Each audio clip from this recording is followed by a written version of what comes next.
বাংলা নববর্ষকে বরণ করে নিতে ব্যস্ত জাহাঙ্গীরনগর বিশ্ববিদ্যালয়ের চারুকলা বিভাগের শিক্ষার্থীরা। বিশ্ববিদ্যালয়ের পুরনো কলা ভবনের সামনে বানাচ্ছেন নানা মোটিভ।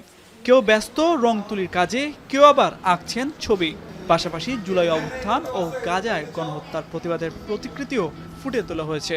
আমাদের মোটিভ তৈরি হচ্ছে, মোটিফের কাজও প্রায় শেষের দিকে এবং আমরা মাস্ক, পেঁচা, বাঘ, তারপর হচ্ছে মাটির সরা, মাটির পুতুল, হ্যাঁ, এগুলো বানানোর কাজ করছি। এবার আমাদের লোকজ মোটিভের সাথে একটি প্রতিবাদী হাতও আমরা উত্তোলন করেছি।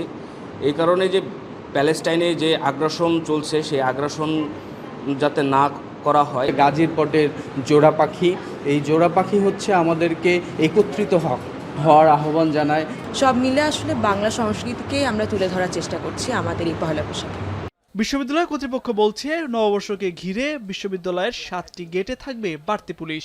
নববর্ষের দিন অভ্যন্তরে কাঁধে ব্যাগ নিয়ে ঘোরাঘুরি নিষিদ্ধ সহ ক্যাম্পাসে বহিরাগতদের প্রবেশ থাকবে বন্ধ।